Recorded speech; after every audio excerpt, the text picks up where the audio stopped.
ಬಾಗಲಕೋಟೆಯಲ್ಲಿ ಪಡಿತರ ಅಕ್ಕಿ ಅಕ್ರಮ ದಂಧೆ ಪ್ರಕರಣಕ್ಕೆ ಸಂಬಂಧಪಟ್ಟಂತೆ ಪಡಿತರ ಅಕ್ಷರ ದಾಸೋಹ ಅಂಗನವಾಡಿ ಧಾನ್ಯ ಕಳವು ಮಾಡಲಾಗ್ತಾ ಇದೆ. ಹೈದರಾಬಾದ್ ಮಹಾರಾಷ್ಟ್ರಕ್ಕೆ ನಿರಂತರವಾಗಿ ಅಕ್ರಮವಾಗಿ ಸಾಗಾಟ ಮಾಡಲಾಗ್ತಾ ಇದೆ. ಬಾಗಲಕೋಟೆಯಲ್ಲಿ ಇದೇ ವಿಚಾರಕ್ಕೆ ಸಂಬಂಧಪಟ್ಟಂತೆ ಕಳೆದ 2-3 ತಿಂಗಳ ಹಿಂದೆ ಒಂದು ಕೊಲೆಯೂ ನಡೆದು ಹೋಗಿತ್ತು. ಹೈದರಾಬಾದ್ ಮಹಾರಾಷ್ಟ್ರಕ್ಕೆ ನಿರಂತರವಾಗಿ ಅಕ್ರಮವಾಗಿ ಈ ಅಕ್ಕಿಯನ್ನು ಸಾಗಾಟ ಮಾಡಲಾಗ್ತಾ ಇದೆ. ನಿನ್ನೆ ಆ ಗೋದಾಮಿನ ಮೇಲೆ ದಾಳಿಯನ್ನು ನಡೆಸಲಾಗಿತ್ತು. ಲಾರಿಯಲ್ಲಿ ಅಕ್ರಮವಾಗಿ ಸಾಗಿಸಲು ಪ್ರಯತ್ನವನ್ನು ಮಾಡಲಾಗಿದೆ. ಜಮಖಂಡಿ ಎಸಿ ಶ್ವೇತಾ ಬಿಡೀಕರ್ ನೇತೃತ್ವದಲ್ಲಿ ದಾಳಿ ನಡೆದಿದೆ. 9 ರಿಂದ 10 ಟನ್ ಪಡಿತರ ಅಕ್ಕಿ ಹಾಗೂ ಲಾರಿ ಜಪ್ತಿಯಾಗಿದೆ. ಜಮಖಂಡಿ ಭಾಗದಲ್ಲಿ ಅತಿ ಹೆಚ್ಚಾಗಿ ಪಡಿತರ ಅಕ್ಕಿಯನ್ನು ಬೇರೆ ಬೇರೆ ರಾಜ್ಯಗಳಿಗೆ ಸಾಗಿಸುವಂಥ ಕೆಲಸ ನಡೀತಾ ಇದೆ. ಚೀಲವನ್ನು ಬದಲಾವಣೆ ಮಾಡೋದು, ಸರ್ಕಾರಿ ಬ್ಯಾಗ್ಗಳಲ್ಲಿ ಬಂದಿರುವಂಥ ಅಕ್ಕಿಯನ್ನು ಅವರ ಚೀಲಗಳಿಗೆ ಡಂಪ್ ಮಾಡಿಕೊಂಡು ಪ್ಯಾಕ್ ಮಾಡಿಕೊಂಡು ಅದನ್ನು ತೆಗೆದುಕೊಂಡು ಹೋಗೋದು. ಅಲ್ಲಿಗೆ ಅನ್ನಭಾಗ್ಯ ಅಕ್ಕಿ ಅಂತ ಅದು ಅನ್ನಿಸ್ಕೊಳ್ಳೋದಿಲ್ಲ, ಯಾವುದೋ ಒಂದು ಖಾಸಗಿ ಅಕ್ಕಿ ಮೂಟೆಗಳು ಅಂತ ಅನ್ನಿಸ್ಕೊಳ್ಳುತ್ತೆ. ಹೀಗೆ ಅಕ್ಕಿ ಇಲ್ಲಿಂದ ಬೇರೆ ಬೇರೆ ರಾಜ್ಯಗಳಿಗೆ ತೆಗೆದುಕೊಂಡು ಹೋಗಲಾಗ್ತಾ ಇದೆ. ಇದರ ವಿರುದ್ಧ ಹೋರಾಟ ಮಾಡಿದಂಥವ್ರನ್ನ ಕೊಲೆ ಬೆದರಿಕೆ ಮಾಡುವಂಥ ಬಹಳ ದೊಡ್ಡ ಷಡ್ಯಂತ್ರಗಳು ಕೂಡ ಹಿಂದೆ ನಡೆದಿದ್ದಾವೆ. ಈ ವಿಚಾರಕ್ಕೆ ಸಂಬಂಧಪಟ್ಟಂತೆ ಈಗ ಅಲ್ಲಿನ ಎಸಿ ದಾಳಿ ಮಾಡಿದ್ದಾರೆ. ಮಾತ್ರವಲ್ಲ, ಅಕ್ರಮ ದಾಸ್ತಾನನ್ನು ವಶಕ್ಕೆ ತೆಗೆದುಕೊಂಡಿದ್ದಾರೆ.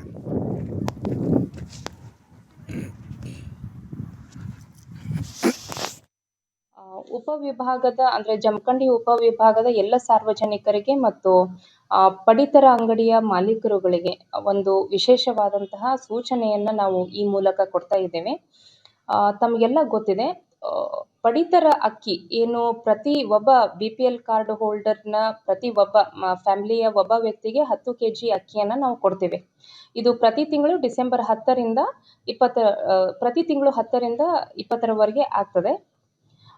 ತಮಗೆಲ್ಲ ಗೊತ್ತಿರೋಂಗೆ ಪಡಿತರ ಅಕ್ಕಿಯನ್ನು ಪಡೆದು ಮತ್ತೆ ಕಾಳಸಂತೆಯಲ್ಲಿ ಅದನ್ನು ಮಾರಾಟ ಮಾಡುವಂತಹ ಜಾಲ ನಮ್ಮ ಉಪವಿಭಾಗದಲ್ಲಿ ಸ್ಪೆಷಲಿ ರಬಕವಿಬನ್ನಟ್ಟಿ, ಜಮಖಂಡಿ ಮತ್ತು ಮುಧೋಳ ಆಲ್ಮೋಸ್ಟ್ 4 ತಾಲೂಕುಗಳಲ್ಲೂ ಈ ಜಾಲ ಒಂದು ಸ್ವಲ್ಪ ತೀವ್ರವಾಗಿ ಸ್ಪ್ರೆಡ್ ಆಗಿರೋದು ಎಲ್ಲರ ಗಮನಕ್ಕೂ ಬಂದಿದೆ. ಮಾನ್ಯ ಜಿಲ್ಲಾಧಿಕಾರಿಗಳು ಮತ್ತು ಜಿಲ್ಲಾ ಉಸ್ತುವಾರಿ ಸಚಿವರು ಮತ್ತು ಎಲ್ಲ ಶಾಸಕರುಗಳ ನಿರ್ದೇಶನ ಏನಿದೆ ಅಂದರೆ, ಯಾವುದೇ ಕಾರಣಕ್ಕೂ ಕಾಳಸಂತೆಯಲ್ಲಿ ಈ ಪಡಿತರ ಅಕ್ಕಿ ಮಾರಾಟ ಆಗ್ಲಾರ್ದಂಗೆ ತಡೆಗಟ್ಟಬೇಕು ಅಂತ ಹೇಳಿ. ಸೊ ಈ ನಿಟ್ಟಿನಲ್ಲಿ ನಾವು ಉಪವಿಭಾಗ ಮಟ್ಟದಲ್ಲಿ ಸಭೆಯನ್ನ ಕರೆದು ಎಲ್ಲ ಅಧಿಕಾರಿಗಳಿಗೆ ನಿರ್ದೇಶನವನ್ನ ಕೊಟ್ಟಿದ್ದೇವೆ. ಈ ರೀತಿ ಮಾರಾಟ ಆಗಿರುವುದು ತಾವು ಹಂಗೆ ನಡೆಸ್ಕೊಂಡು ಹೋದ್ರಿ ಅಥವಾ ನಮಗೆ ಮಾಹಿತಿ ಕೊಡ್ಲಾರ್ದೆ ಹಂಗೆ ನಡೀತಾ ಇತ್ತು ಅಂತಂದ್ರೆ ತಮ್ಮ ಅಂಗಡಿಯ ಲೈಸೆನ್ಸ್ ಅನ್ನ ನಾವು ರದ್ದುಗೊಳಿಸುವಂತ ಕೆಲಸವನ್ನ ಮಾಡ್ತೇವೆ. ಅದರ ಜೊತೆಗೆ 2ನೇದು ನಿರ್ದಾಕ್ಷಿಣ್ಯವಾದಂತಹ ಕ್ರಮವನ್ನ ನಾವು ಈ ತಿಂಗಳಿನಿಂದ ಏನ್ ತಗೊಳ್ಳಲಿಕ್ಕತ್ತೇವೆ ಅಂದ್ರೆ, ಯಾವ ವ್ಯಕ್ತಿ ಅಕ್ಕಿಯನ್ನ ಮಾರಾಟ ಮಾಡ್ತಾರೆ, ಕಾಳಸಂತೆಯಲ್ಲಿ ಪಡಿತರ ಅಕ್ಕಿಯನ್ನ ಪಡೆದುಕೊಂಡು ಮತ್ತೆ ಇಂಟರ್ನ್ ಮಾರಾಟ ಮಾಡ್ತಾರೆ, ಅಂತಹವರ BPL ಕಾರ್ಡ್ಗಳನ್ನ ಕೂಡಲೇ ನಾವು ರದ್ದು ಮಾಡ್ತೀವಿ. ಸೊ ಅದಕ್ಕಾಗಿ ಈ 2 ವಿಶೇಷವಾದಂತಹ ಸೂಚನೆಗಳನ್ನ ಮಾನ್ಯ ಜಿಲ್ಲಾಧಿಕಾರಿಗಳು ನಮಗೆ ನೀಡಿರ್ತಾರೆ. ಹಾಗೆ ಎಲ್ಲ ಕಡೆನೂ ನಾವು ಸಕಲ ಸಿದ್ಧತೆಯನ್ನ ಮಾಡಿ ಎಲ್ಲಿಯೂ ಸಹ ಮಾರಾಟ ಆಗ್ಲಾರ್ದಂಗೆ ಮತ್ತು ಅದು ಸಾಗುವಳಿ ಆಗ್ಲಾರ್ದಂಗೆ ತಡೆಗಟ್ಟುವಲ್ಲಿ ನಾವು ಕೆಲವೊಂದಿಷ್ಟು ಚೆಕ್ ಪೋಸ್ಟ್ಗಳನ್ನ ಮತ್ತು ಕೆಲವೊಂದಿಷ್ಟು ಅಧಿಕಾರಿಗಳ ತಂಡವನ್ನ ರಚನೆ ಮಾಡಿ ಎಲ್ಲ ಕಡೆ ಸ್ಪ್ರೆಡ್ ಮಾಡಿದ್ದೇವೆ.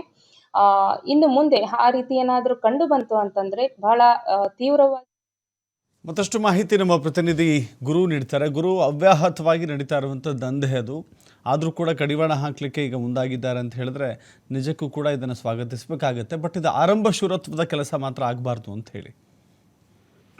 ದಸರಥ್, ಖಂಡಿತ. ಅಂದ್ರೆ ಕಳೆದ 10 ವರ್ಷಗಳಿಂದ ಬಾಗಲಕೋಟೆ ಜಿಲ್ಲೆಯಲ್ಲಿ ಅವ್ಯಾಹತವಾಗಿ ಅಕ್ಕಿ ದಂಧೆಕೋರರು ಮಾತ್ರ ನಿಂತಿಲ್ಲ ಅಂತಾನೆ ಹೇಳ್ಬೇಕಾಗತ್ತೆ.